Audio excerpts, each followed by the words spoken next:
he really should be crying because his advice is bad and his deck list is bad. Hello mathematicians, and today I found some of the worst advice ever on the forums of Reddit, Master Duel Meta, and Facebook. Oh my gosh, well let's go through the low-hanging fruit. By the way, you should never really take advice from the boomers on Facebook. I know I'm a boomer myself, but on Facebook you get some of the weirdest stuff. Look at this. Pot of Extravagance gets Ash. Can I Upstart Goblin after? Look at this horrible advice. They're talking about whether or not you can Ash or use Upstart after the Extravagance. By the way, it doesn't matter if you can or can't, because you shouldn't be playing those two together anyways. That's to get to the crux of the argument, right? By the way, you could use Upstart Goblin after you Ash anyways, and one of the guys had the answer, but that shouldn't matter. You don't play them together anyways. These two guys go together like orange juice and cereal, like orange juice and toothpaste. You know what I'm saying? And they don't go together, because look at this. Extravagance, you got to use at the start of your main phase. It's got to be the first thing you do. Banish 3 to 6 cards from your extra deck face down, and then for every 3 you banish, you get to draw a card. For the rest of the turn, though, you can't draw any more cards by card effects. What that means is if you have these two cards together and you use Extravagance first, right, because you have to do it's the first thing you have to do, well, now you can't use your Upstarts. If you draw into an Upstart, or if you had an Upstart in your hand, it's turned off, so that's whack.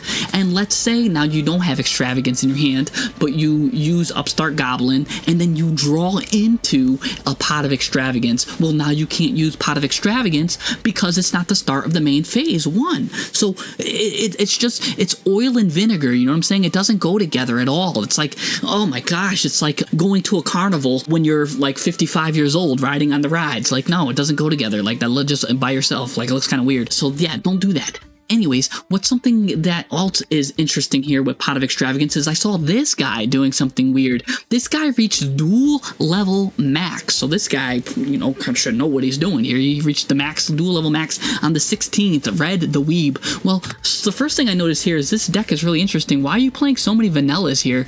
I can understand the 2 vanillas and the red eyes because you're playing these red eyes tech cards, with some of them will grab one or needs to discard one to go off in effect. So that I can understand, but you don't need to play 2 Dark Magicians. It's like running 2 drivers when you're running the Psy-Frame Gamma package. Yeah, it's kind of whack to have the driver in your hand, but the cards, the Red Eyes Fusion, can activate and just throw the Dark Magician to the graveyard anyways. So that's an additional Dark Magician you don't need to add. That thing can get cut, right? Similarly, he's doing the Extravagance thing, what we saw with the Pot of Extravagance and Upstart, because this Sky Striker card has the ability to, if you use it, it will draw you a card if you have 3 other spells in the graveyard. Well, again, it's the same conundrum. If you use a Pot of Extravagance, you won't be able to draw with your Sky Striker card, and then if you use the Sky Striker card and draw into the Pot of Extravagance, well, it's a dead card because it's not the start of the main phase 1. So again, they conflict with each other, right? They're just bouncing off each other. Why would you do that? And speaking of Extravagance here, he makes one more mistake Extravagance, and that's this extra deck. Look at this. He's got a necessary one of that he has to run. He's running 2 of these, and the deck seems to revolve around this card. He's running 3 of them. Well, take a look at this. You're going to need to see this.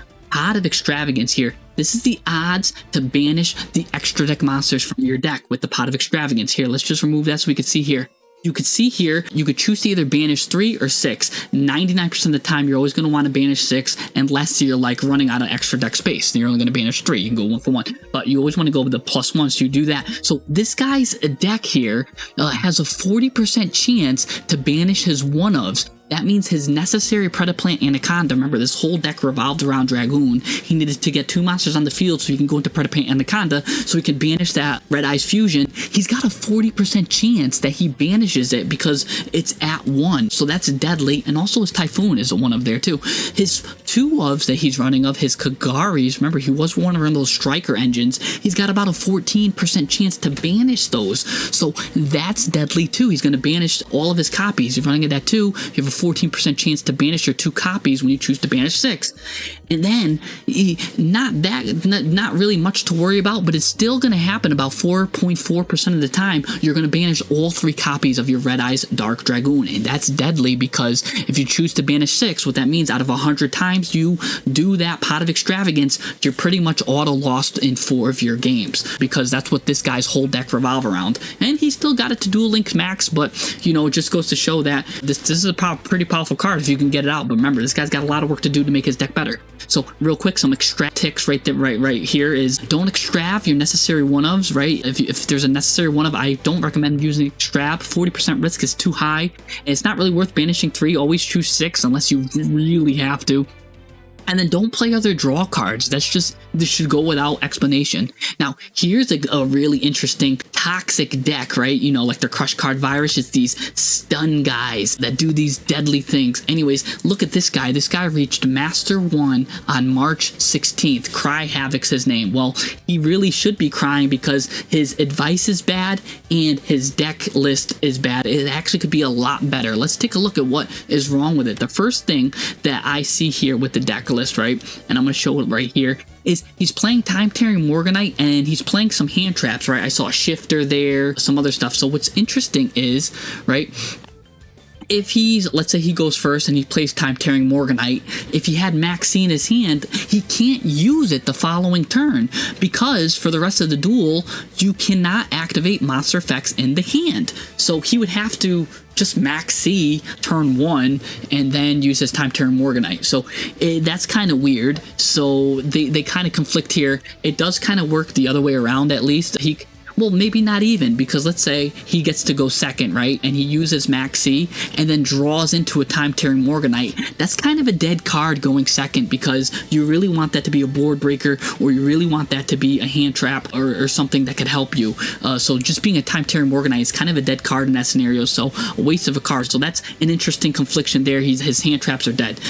The next thing is interesting here is he's got a cool lock going on with this Thunder King Ryo he was running. All right, that's cool. Neither player adds cards from their deck to their hand, okay, except by drawing them.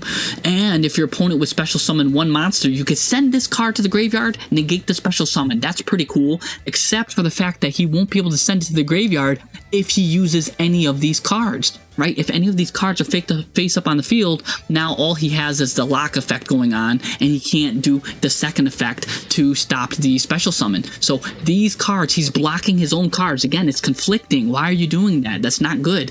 If you really wanted to do something like that, I'd just play this card instead, Deck Lockdown. Not only does it prevent people from adding the cards from the deck to the hand except by drawing them, you get to keep your normal summon too, by the way, so you can use your other monsters. It also has an additional effect where monsters can't be special summoned from the main deck. That's pretty cool too. You do have to destroy this card during your second standby phase after activation, but there's cards that can prevent this card from being destroyed. You can use that, like there's some really interesting cards, but I don't want to help out the stun players. I have a very spicy tech. But the third thing you could do is, this is interesting here. He says this: I regularly lose 75% of coin tosses, Kiowan tosses, so the deck is adjusted accordingly. Quarter of the dock is going second card. So this guy must believe in astrology or something, because he's like, oh, I lose the coin test 75% of the times, so I'm going to use a couple of Ring Dragon of Ra's fear modes here, right? So that doesn't make sense mathematically, or so again, he must believe in like the horoscopes. But what's interesting is if you use Sphere mode, that it costs your normal summon. It can't be special summons, so it uses your normal summon to get rid of 3 tributes on the other side of the field. That means that now if you had your Fossil Dyna or Inspector Border, you can't use them. You would have needed that like Time Tearing Morganite to be in your hand or something, and that's too risky to risk. So your Sphere mode is actively preventing you from using these cards. Again, you're conflicting. Everything in your deck is a big contradiction. Not really worth doing. The extra deck is okay, he said. Sadly, Azamina never came up during decline because Fear mode was glued to his hand. Again, so if Fear mode was glued to your hand, as this guy from the astrology believes, then you don't want to be playing these cards, or if you are playing these cards, you want to do maybe a different, like a board breaker, like a Kaiju or something, Metaltronus, I don't know, Ultimate Slayer, something different. Especially because your extra deck looked like this. He was playing Super Polymerization, which I think is a great card for him. He's got a good Super Polymerization extra deck, so almost all of these can go there. So I'm not going to be complaining about the extra deck at all. It'd be great. I think you should play Ultimate Slayer and get some advantage that way, maybe instead of this Fear mode, because you can't do something anyways if you want to play these go second cards. But I really think Stun wants to go first anyways. I don't know. Just the whole deck was a living, breathing contradiction. here's a tale right here. This guy 2 hours ago on Master Duel says, man, he got a really bad losing streak. Anyone else just having a bad day? How do you cope? And he shared his deck list. He's had 2 deck lists. He was running a branded deck list and a Mathmech deck list. His branded deck list was actually really good, so I think the problem is it must be how he's doing his lines. So I have no improvements there. But his Mathmech deck list can use a little bit of help. Let's take a look at this. What's he doing wrong here? Well, you could see here the first thing that he's doing is he's only playing 2 of his main combo pieces here. He's playing 2 Signet Mining and 2 Circular. The Mathmech deck is all about getting that Circular. If you're only playing 2 Circular, 2 Signet Mining, and then 2 Small World, that gives him about roughly a 57.71% chance to resolve Circular in his hand. Granted, he could find Circular in other ways. That's by getting like 2 level 4s on the field and extending through the Mathmech XZ's monster. But if you would just add an additional Mathmech Circular and an additional Signet Mining, right? Add 1 of those each, bringing them each to 3. That brings his odds up to a better chance, 69% chance now, if you include just adding 1 more of these, right? Really, really good. And even more if he wants to add 1 more of the Small World. But 69% chance if he just adds 1 more of those, and that's a lot. That's a 12% increase just by doing that. And that's still, you still have the option to get Circular through your level 4 packages this way. You just got to maybe cut something, do a little bit of stuff there, but I recommend doing that. What I really do love here is that he's not playing a single playset of 3, and I think that's really good because that's guaranteed giving you a unique hand. So like pretty much every time. So I think what's going on here is you're just maybe doing the lines a little wrong. And something else I see here is your extra deck here. A really good extra deck. I think we could just use 1 improvement. Sorry that that's how it's a little blurry here, but that's how the website looks when I cut it and made it good. You're missing Cyber's Deceive Worm. I think that's a great card to add with your Mathmech package. You're already playing this card here. Maybe you're running a little bit low on UR points or something, and maybe that's why he wasn't in here. But this card, what he does is, on your turn, you send this card to the graveyard, right? Your Deceive Worm. So that means on your opponent's turn, when your opponent activates a spell, trap card, or effect, while you control a level 4 or higher Cybers, which he is, you get to banish this card and negate that activation. So now you can stop a spell or trap, right? This guy's allowed to, right? You could send 1 quick effect. You could send a Cybers monster from your deck or extra deck to the graveyard. So that's pretty good. That's a quick effect. And if you do, he gets some like other stuff. Attribute bonuses, some nice fun stuff. And also, just going back real quick, I want to see his extra deck. He's playing the Meteorologic Aggregator, which is a good card to use on your opponent's turn to negate a monster effect. So this will negate your opponent's spell and trap cards, and the Aggregator will negate the monster effects. So maybe you're running low on UR points, but that's a good improvement that I think that you could do there. Real quick, if you like this kind of stuff, this math and like just going over stuff like this, I have a lot of videos on math and other stuff. Just give this video a little subscribe, you know, come join the Discord. We like to do a little bit of deck doctoring in there too. Show your deck, we'll improve it. Or if you already did all that stuff, just give it a like. It helps out me out a lot. So I love you guys for doing that. You guys are all great. And then come check me out on Twitch. By the way, let's look at myself and my own contradictions. You know, I got to bite my own apple and make my own mistakes. I'm doing really good here. Let's just cover up that loss. I'm like cruising through the Duelist Cup right now. I have the good 18 win streak. This is my deck I'm currently running, but I also want to show some of the contradictions I'm running. I'm a bit of a hypocrite myself. I like to scrutinize what I'm doing. Here I'm running, of course, 2 Maxis and 2 Drolls. I think they're very popular, but a lot of times they conflict with each other too. I'm doing it because I think that they need to, you know, they're both turn enders, and I think they're really good. Sometimes I'll do one or the other. Most of the time I like to Droll first and then Maxi, but they do kind of conflict. Sometimes they help me. So that's something maybe I can improve on myself there, even though I am having, this deck is really good. I'm working on making a voiceless voice guide. And then also a lot of people might say, whoa, what's with this one random Ultimate Slayer, right? Especially because I was laughing at the guy using Sphere mode, and you know, you don't usually like to run, you know, hand traps and board breakers together. Usually wanted to run one or the other. Well, I'm running one of them because, you know, I have the extra deck for it because I'm running the Nadir Servant package. If Nadir Servant was back to 3, I would probably place it with another Nadir Servant because Nadir Servant is a really great card, one of my favorite cards. But this card pretty much pays for itself. If I go first, I'm fine with just using the way my math is set up. I'm only running 5 playsets, which means I'm having a 4-card hand if this card is in my hand, and I'm fine with that because of the way I'm running my playsets. Again, I have a video where you don't want to run more than 7 playsets. I'll link that up there, why you don't want to be doing that. And so I'm running 5 playsets here, and let's just go into, you know, a lot of the times it might not be the contradictions, but how you play it, how you play the game, how you play your hands is a lot of the times why you win or lose. So let's just go into a little game real quick, and I'll show you how I play this deck kind of, and I'm working on a voice guide, so it's a little bit of a teaser too. Alright, hello, Yu-Hao is going first, and I'm here going second with no hand traps to my name. Or actually, well, I do have an interrupt in Bystial. I guess that's sort of a hand trap, and because I'm going against Bystial Lubelliums himself, maybe I could do something here. Oh, and it's also Blue Eyes, who's adding an effect failure, by the way. That guy gets to add a light tuner to his hand, and what's crazy is if you add effect failure, that means you got everything you need in your hand. So that's a little concerning for me that he added an effect failure. Also, now going into the Mausoleum of White here. Very interesting card, and there he is. Yeah, see, he had the Maiden of White already in his hand, allowing him to get that.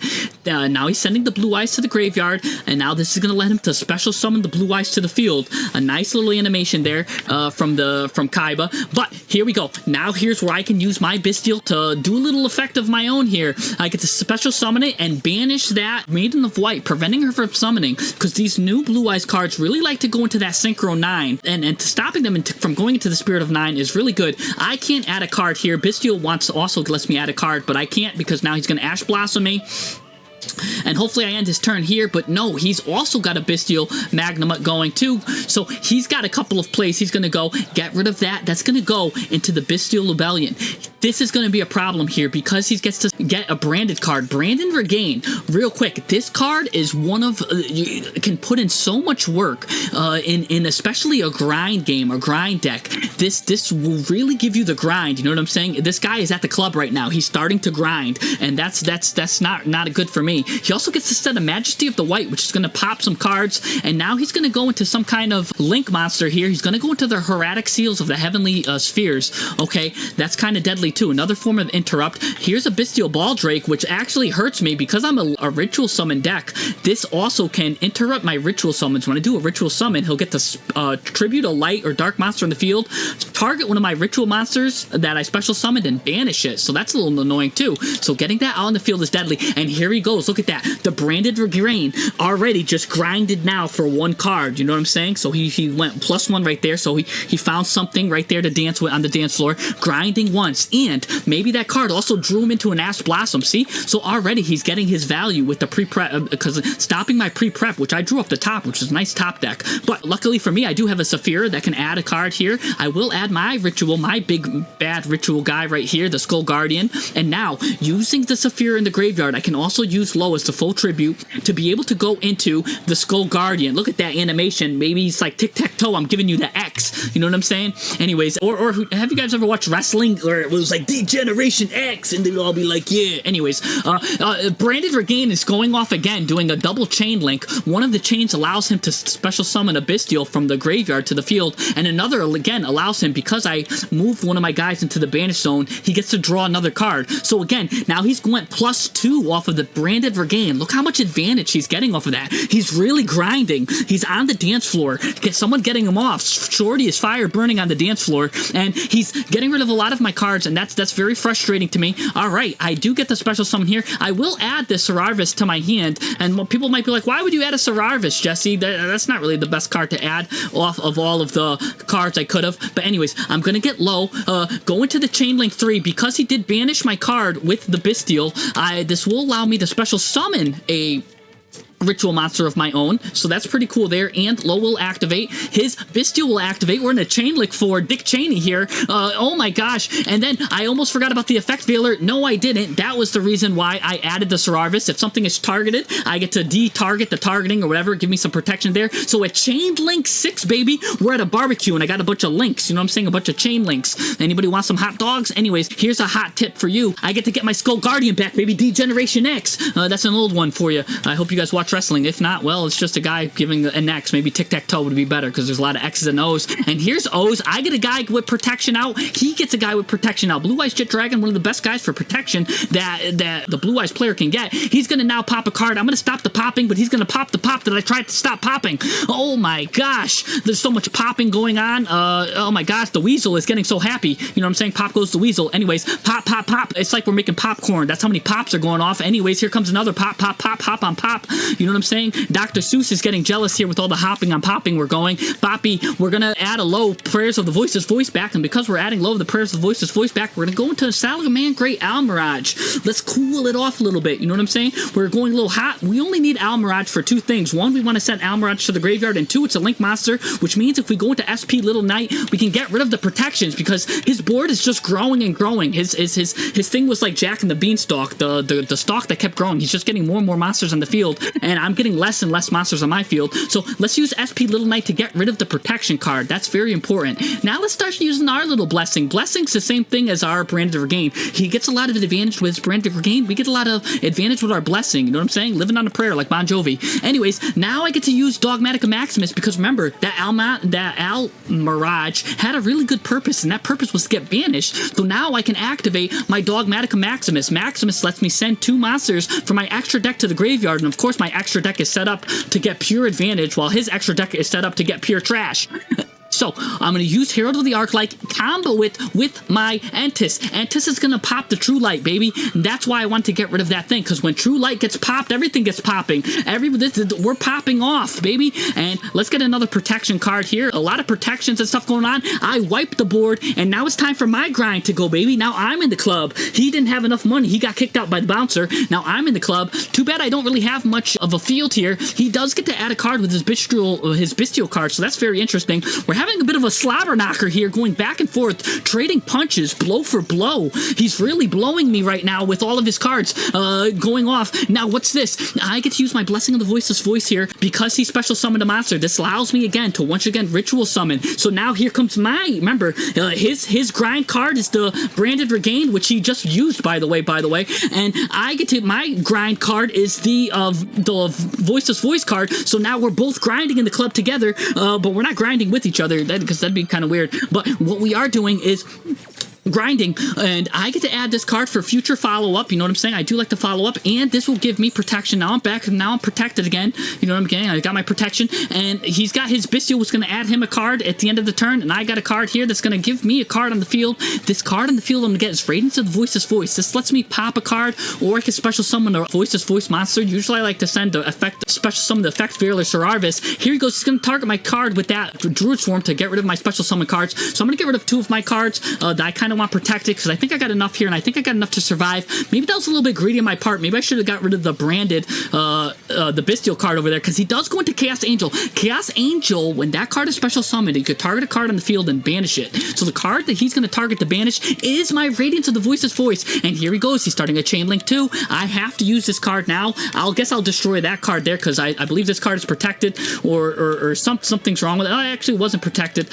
So, but I do want to get rid of that Bestial, because it is doing something, but it doesn't matter which one I targeted anyways, even if I target the right one or the wrong one, or maybe it does, because he's going to pop that, and I'm going to stop the pop with the pop, and again, everybody's popping off. We're going off like popcorn, and here we go. Eminem signed me up for an album here, because we're all popping, and he's just dropping, the beat's just dropping, and my combo's not stopping, and oh, so is his, and oh my gosh, he's now got 4,300 attack, which is devastating, because I only have 4,100 attack, so that's enough to stop me, but no, it's not enough to pop me, because you know what's happened is 2 things happened. 1, I special summoned with my branded Regain like card, my card, that blessing, makes sure that even if the monster has more attack than me, he doesn't get popped. So even though the popping was stopping, I wasn't getting dropping because I summoned him with that. So because of that, and he failed to read in that one moment, he pulled the plug and he couldn't handle that humiliating defeat. So that guy had a really good deck, and sometimes it comes down to not reading, and wow, what a duel that was.